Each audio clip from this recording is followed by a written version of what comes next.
Olá, Rafael, tudo bem?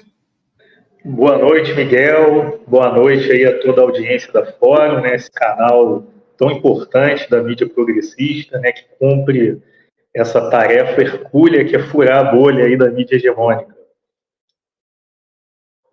Maravilha. Guilherme, deixa eu passando o vídeo sem som aí da posse do Dino, que eu vou fazer uma pergunta para o Rafael sobre isso, mas deixa sem som, só para ilustrar. Rafael, você é juiz. Eu queria só que você pudesse apresentar. Vou só fazer uma pergunta, um pouco de cunho pessoal, e logo em seguida, duas perguntas, uma um pouco de cunho pessoal, depois outra sobre a posse do Flávio Dino. Por que você se tornou juiz? O que te levou a fazer a prova de juiz? O que você está achando dessa função? E o que você acha da posse do Flávio Dino? Qual a expectativa que você tem para o Flávio Dino no STF? Bom, eu sou juiz desde 2015, né?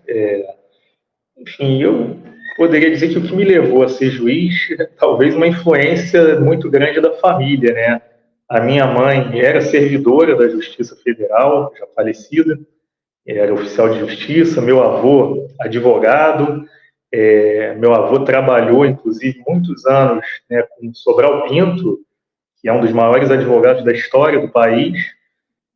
Então, em 2002, eu ingressei na UFRJ, né, para fazer a faculdade de Direito, participei lá do movimento estudantil, fui diretor do CAPO durante 3 anos, atuei em outras instâncias também do movimento estudantil, no DCE, participei de campanha da UNE e tudo mais.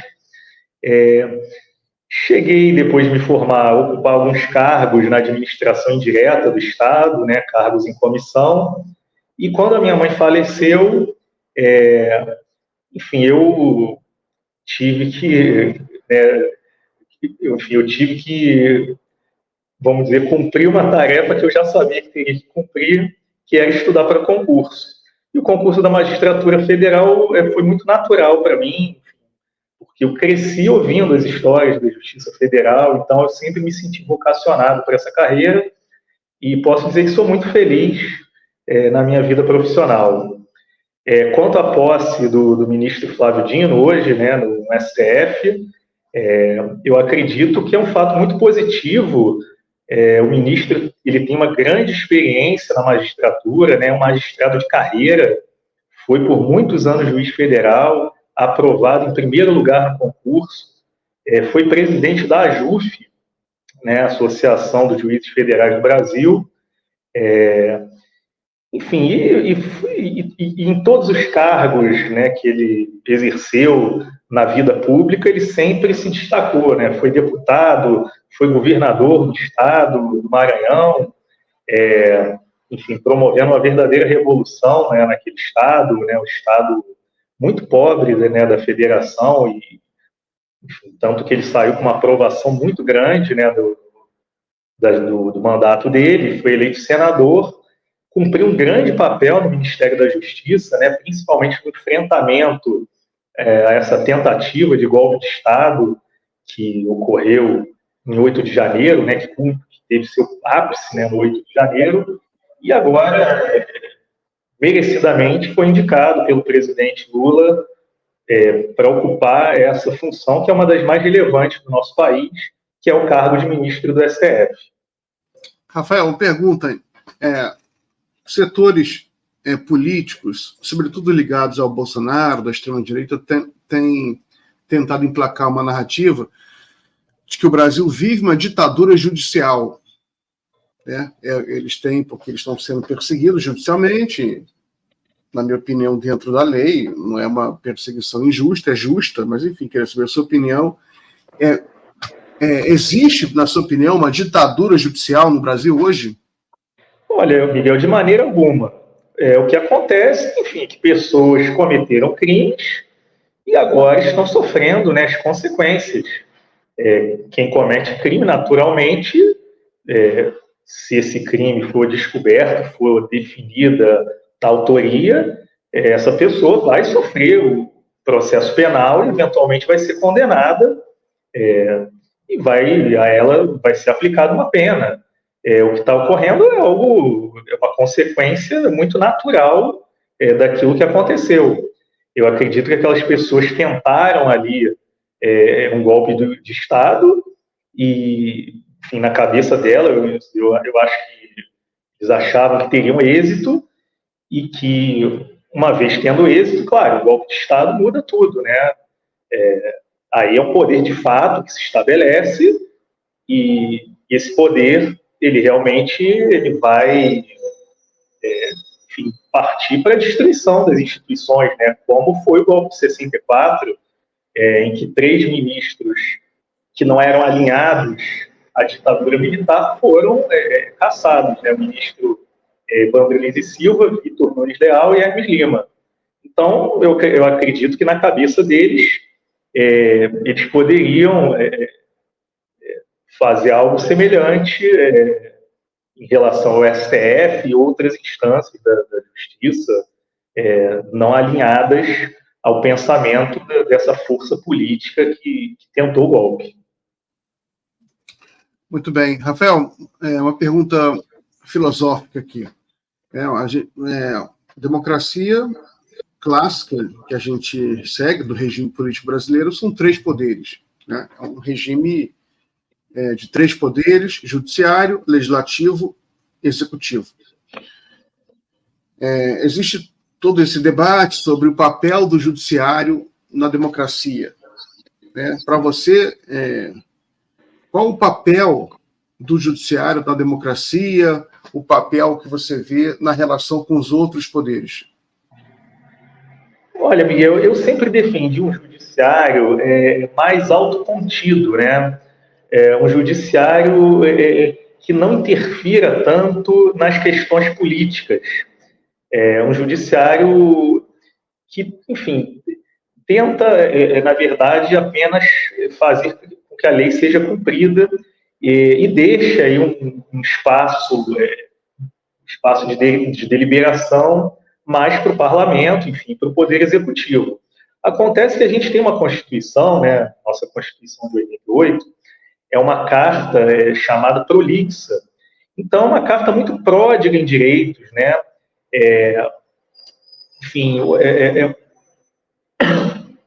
uma carta muito pródiga em direitos, e o grande dilema do Brasil, na verdade, é a efetivação desses direitos, né? Muitos direitos são previstos ali, principalmente direitos sociais, e eles estão longe de serem efetivamente implementados no Brasil. Então, nos últimos anos, o judiciário tem cumprido um papel, né? Alguns falam até em destravar a roda da história, e através de decisões judiciais, sobretudo da Suprema Corte, o judiciário tem promovido a implementação de muitos desses direitos.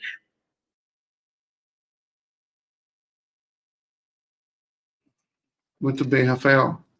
Rafael, aqui no Rio de Janeiro, a gente vive um problema de segurança pública muito grande, e a gente viu agora, por exemplo, em El Salvador, um presidente foi eleito, Bukele, com uma plataforma muito focada em segurança pública, e uma crítica a ele, porque ele prendeu muita gente. Para você, qual é o papel do judiciário na questão da segurança pública em geral? Olha, Miguel, eu acho que, na verdade, o papel do judiciário na segurança pública é muito diminuto, pelo menos deve ser.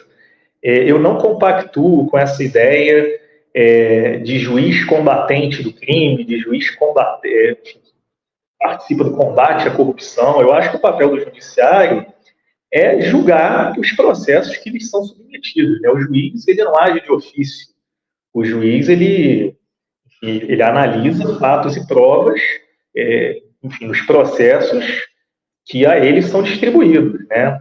Infelizmente, a gente, nos últimos anos, tem visto crescer essa ideia do judiciário como participante do combate.